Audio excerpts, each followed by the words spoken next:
Hello, I am Umbrenero and welcome back to Umbrenero's Life. Today's video is painting with a red light. So, I wanted to do this for a while and I decided I'm going to make this a 6-part series where I am going to work on a painting and I'm not going to be able to easily tell what color is which. And it's going to be interesting. I will just say that. So, this first video, I decided I was going to be using a red light to have while I was painting. And some colors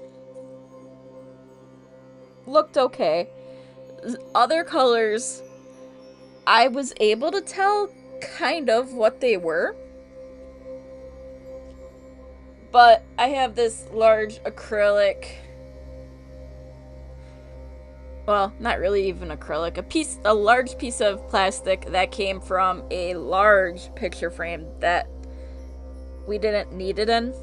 And I decided I'm gonna have this underneath my paintings so that way I don't have to worry about throwing a disposable thing underneath them. So, good, easy, well, I thought it was easy thing to clean up after I was painting. And I'm like, I'll just use this as my palette for this first one here. Well, I will admit right now before I even get to the painting, this was one of the most difficult things to clean off.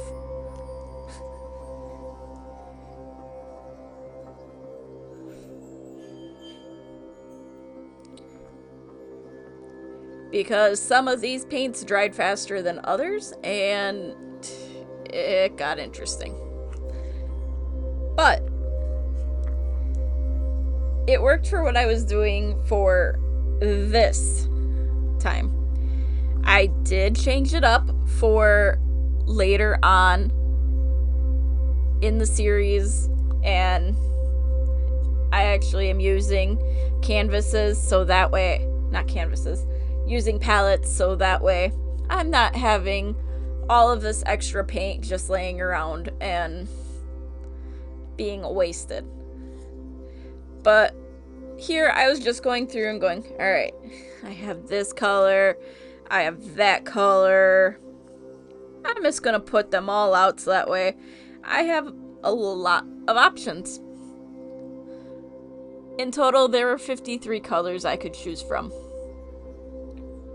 I did not use all 53 colors. So, it is what it is. And yeah, I had to move my camera to kind of show some of the other ones. And I cannot tell you from looking at this footage what is blue, what is purple, what is gray versus brown, what is... I can't tell you what's what because it was a little hard to tell. There was only one color I knew what it was because of how runny it was.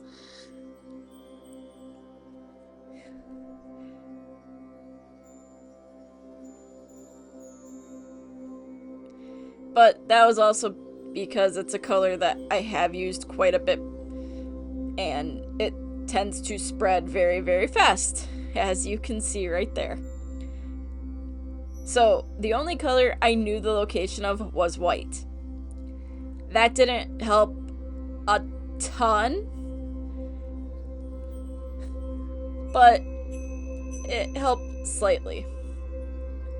But here I have everything pre-sketched onto my canvas, and I decided, you know, I do a lot of video game related stuff, so I'm gonna choose 3 Pokemon types at random, put them in a section of this canvas, and those 3 I have to make work together.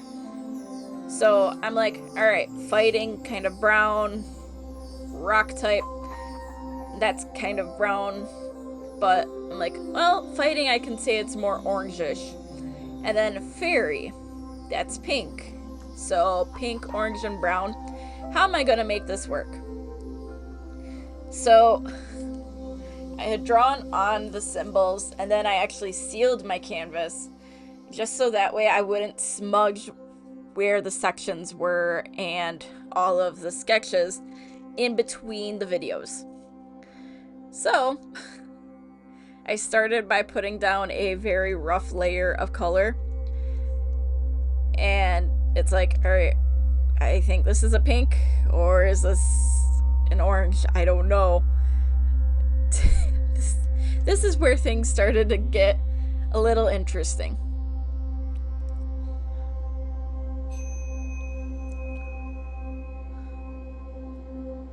So it's like, I didn't want to fully cover up the symbols immediately. I wanted them to be there and do each one, give them their own little personality in their area here. It took a bit, but I was able to get to it. But first up was the fighting type. And it's like, alright, kind of an orangey brown. This shouldn't be too bad. And I had saturated that area just enough. I could barely make out the lines for where I had the symbol drawn in.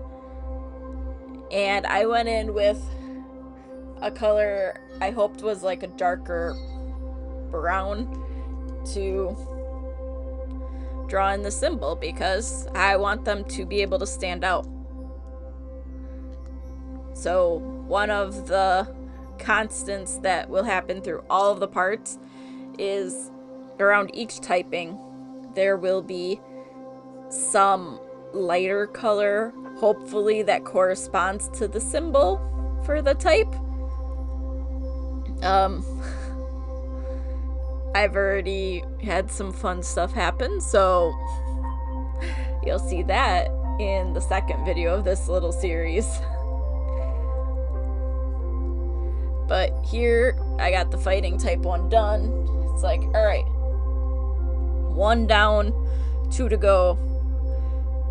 I'm not sure how this is going to go.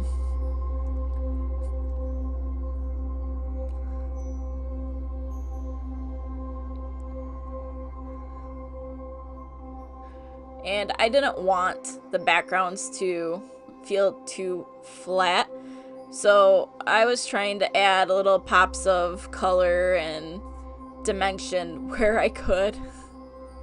But doing this with a light, you do not know if you have white space on your canvas once you have any color down.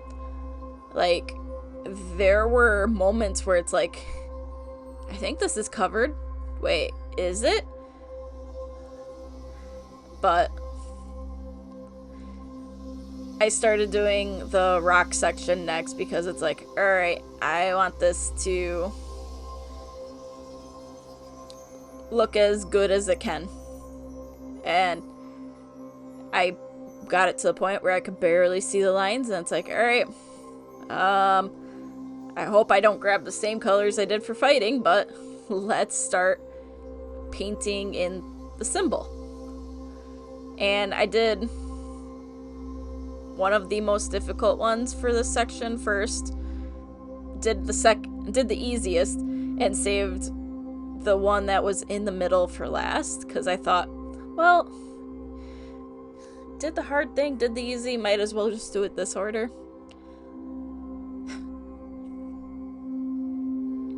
I learned very fast, it does not matter what order you do them in.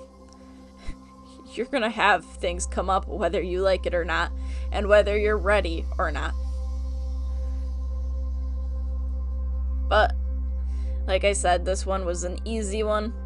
And it's like, I was looking at this going, I feel like I need more colors in spots, but I'm not sure what color is which. So this just pleased the chaos lover in me. Like, I got to do full-fledged chaos and actually have it be my art. And it's like, I wanted some more darkness around there because I thought it was too light.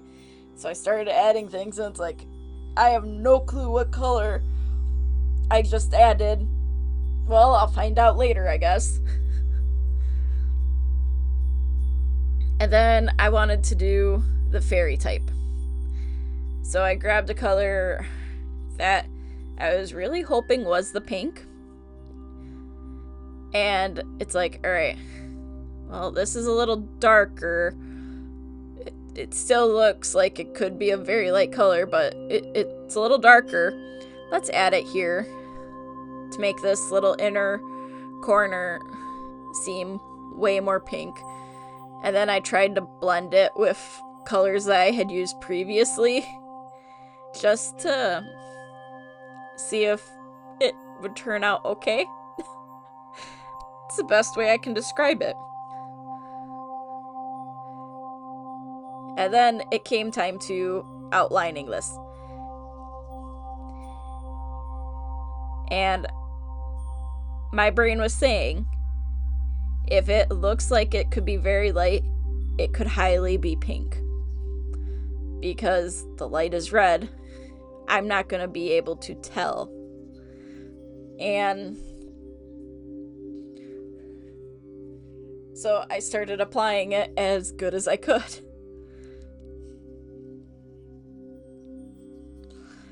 Because compared to the other two typings in this section, it's a lot lighter.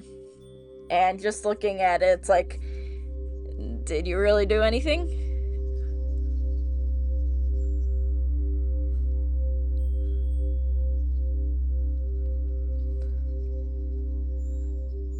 But this one wasn't as bad to paint in the sense of, yes, there's a lot of different angles, but they're easier ones to do. So I took what I hoped was a lighter color, put it in the middle to kind of help make it pop. And I think it did. And then it was adding more chaos. When in doubt, I'm adding chaos in this series. And I will openly say, this was not the first video where chaos was just openly added. Like here, I thought, oh, this is a darker color. I wonder what color it is. But I made sure to get the edges of the canvas so they were included as well.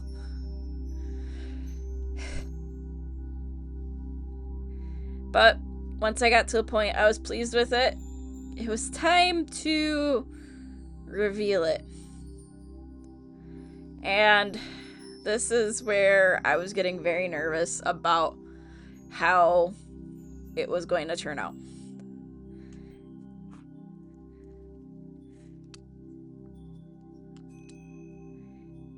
So I had my back turned to the canvas as I revealed it, and I was actually impressed with how I did.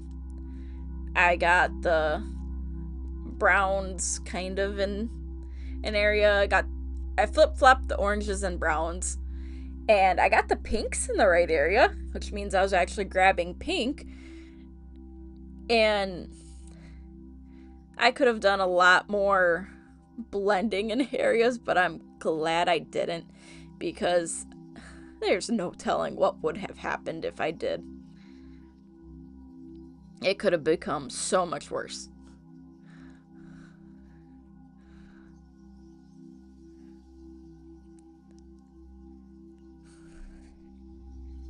So I didn't actually see how it looked right away because I had turned my back onto my work area just so that way I didn't get a random glimpse of it. And I also did notice a little bit of paint bleed, which easy to clean up because it is sealed. I can easily have that cleaned up. And like I said, it didn't turn out too bad, especially for guessing what colors were which. Like, one of the things I did decide to do was, well, I didn't really decide to do it. I decided I'm going to try not to get as close, hopefully, when I'm causing chaos to the sections, because I don't want to mess those up. I got lucky on the first one, so there's no telling how this will go throughout the rest of the project. So, thank you for watching, and until next time, I am Umbrenero. Bye!